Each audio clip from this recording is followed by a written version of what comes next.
Hello to you newcomers and welcome back my lovely subscribers. This is Big Baby Props and I'm the Big Baby. In today's episode we're going to be doing a 212th Battalion Airborne Trooper as seen in Revenge of the Sith. I'm going to be showing you guys exactly how I go from a raw 3D print all the way to the finished helmet you see before you. If you own a 3D printer and want to complete this project, check out the description for a link to the files.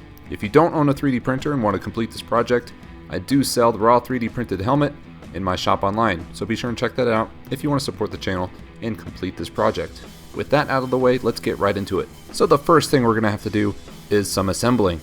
This helmet comes in 3 parts, plus the 2 little greeblies, so we're going to have to put them all together in order to wear it. With me I have a few things. I have a pad of sandpaper attached to a flat wooden board, some Gorilla Glue, some super glue, and a soldering iron that's going to come in handy later on. Now the first step to do is to sand all of the edges of the helmet. So for that we're going to use our sandpaper on a flat board. Rubbing the edges against this board is going to give us a nice flat surface to join all the pieces together and really minimize those seams, which is going to save us a lot of time down the road. Next we're going to want to start actually joining the helmet, and for that I grab my soldering iron. Now I like to use the soldering iron a lot for my 3D printed props, mainly because it's great at joining pieces together.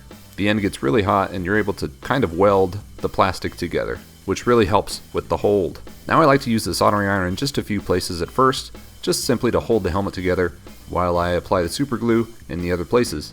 After I've applied super glue to the inside, I'll usually follow up the soldering iron around the entire inside, and then I'll follow it up once more with the Gorilla Glue for the superior hold. Once you have the helmet fully assembled, the next few steps we're going to do are going to take care of those 3D printer lines. The first step of smoothing includes using a product called Rust-Oleum Filler Primer. This stuff is like really thick spray paint. We're going to apply it to the helmet all around, and it's really going to help fill in about 80% of those print lines with about 20% of the effort. Now the stuff does kind of smell bad, so be sure and do it outside and with proper lung protection. I usually try and apply 3 to 4 really thick coats, and I say thick coats because at this point if we get any streaks or runs, that's okay. We're going to sand it all away anyway. So don't be afraid to lay it on really heavy. I'll probably go through at least 1 can, maybe 2 per helmet. So, like I said, lay it on pretty heavy. Don't worry too much about filling in every single printer line. Some of the heavier ones towards the top and bottom, we're going to use a different product to fill in, and it's going to be a lot more effective at filling in those really high printer lines. What this stuff is best at is filling in the small printer lines.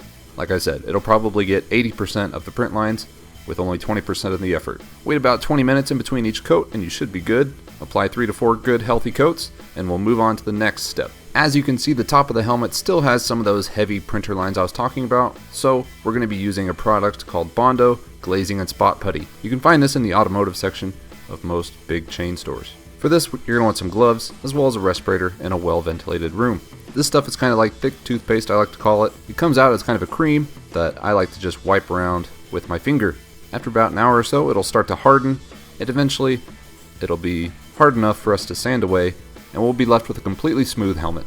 So I like to apply this stuff basically anywhere that the filler primer didn't get. This is like your catch-all for printer lines, or deformities really. We're going to be using it quite a bit to fill in the seams between the parts of the helmet, since those are pretty obvious and we're going to want to cover those up. As with all the supplies I use in this video, you can find a link to them in the description, so be sure and check that out. Once you've got your helmet pretty well covered in Bondo and filler primer, we can start sanding. So sanding is going to be the toughest part of this whole process. If you can make it through this, you're well on your way to having an amazing looking helmet. I've got a few materials here, including a mouse, powered sander, some 150 grit sandpaper, some 300 grit sandpaper, and a microfiber cloth for keeping things clean.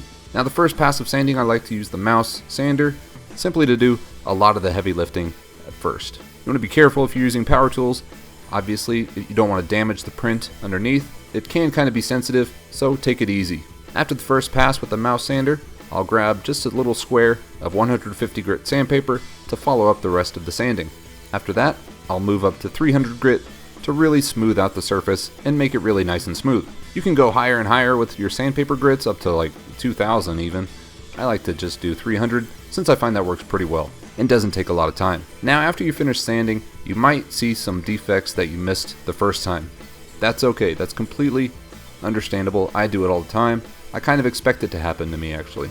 So what we'll do is we'll repeat the filler primer step and then the Bondo step and then the sanding step until we have our perfectly smooth helmet. I usually do 2, even 3 iterations of those steps before I'm happy with how the helmet looks. So you really want to take your time with this step. Make sure that you have a nice smooth helmet that you're proud of. Once you have that, we can move on to painting. So I know this is obvious, but the helmet has to be white. So we're going to be using a flat white paint to make that happen. Now, unlike the filler primer step, you want to be very careful about how much paint you apply per layer. If we have any runs or streaks of the paint at this point, we're going to have to wait for the paint to dry and then sand it out, smooth it out, and repaint it, which takes a long time, so we try to avoid it. I typically do 4 to 5 coats of very light white paint before I move on. Now our next step in the painting process is to apply something called liquid latex. Now it's exactly what it sounds like. It's latex that you can paint on, basically. After about half an hour, it'll really start to thicken up and become solid. What this is going to do for us is when we paint over it with our orange, we'll be able to peel off the latex and reveal the white coat underneath. This is going to make it look like the paint has been chipped from damage and really add to the weathering effect that we're going to go for later. I like to apply this stuff with cotton swabs, since any paintbrush that you're going to be using will be ruined. Wait about half an hour for this stuff to really thicken up, and then we can start with the orange paint. As you can also see, we've got the helmet taped up to give us the design that we want. For the painting of this helmet, we're going to be using an airbrush and some airbrush paint. This stuff acts a little bit different from a rattle can. I just used the airbrush paint because I already had the shade of orange that I needed. I applied this paint at about 25 psi, going again in light coats, making sure not to get too close, which would make the paint streak. Now at this psi, the paint comes out a lot thinner, so I probably did 6 or 7 coats, but was able to do them all pretty quickly. Once we have all the painting done, we're going to remove all the tape to reveal our amazing looking helmet underneath. Peeling off the tape is easily the most satisfying part of this whole process. As you're peeling off the tape, be a little bit gentle. I've had it happen before where I peel off the tape too quickly and it accidentally peels up some of the white paint as well. This is also the time to wipe off the latex underneath our orange paint to reveal the white paint that should be underneath. Now our helmet is almost finished, but it looks a little bit too clean for my liking. This clone looks like it's fresh off Camino. We're going to make it look a little bit more battle damaged. I've added some paint to the helmet in some areas where it needed to be black, but now we're ready to start weathering. Now for the weathering process, you're going to need a few things. Some gloves, 1, are handy. 2, a cup filled with a little bit of water, some black acrylic paint, a sponge brush, and some paper towels. What we're going to do is we're going to mix together our black acrylic paint with a little bit of water, and then we're going to wipe that mixture on our helmet, and then we're going to wipe it off.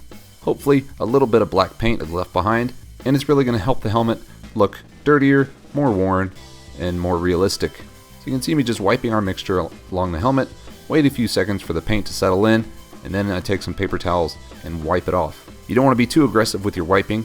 Our goal here is not to wipe off all of the paint. We want some to stay behind, especially in the recessed areas. And our goal here isn't necessarily to wipe off all the paint. We want some to be left behind, especially in the crevices of the helmet. It's going to mimic real life in that the areas that get rubbed off easily are the cleanest, whereas the areas that are recessed and kind of harder to reach remain the dirtiest. You can see me specifically target some of the areas of the helmet, like the design that's cut out of the cheek areas, to really get some paint in there, and then wipe it off, leaving the paint inside. You want to wipe off the paint in kind of a random direction as well, as this gives the most realistic effect. If you just wipe the paint off in one direction, it'll just be one great big smear, which doesn't really look good. But if you have several dozen different smears, smaller size and different directions, that looks a lot better. The best part about this whole weathering process is that you can make it unique to you. You can add as much black paint to the mixture as you want. Adding more will give you the dirtier, nastier look. Adding less will just give it a nice look of realism. Once you're happy with the weathered look of your helmet, we have one final thing to do before we're finished. Another great tip is to not spill your paint.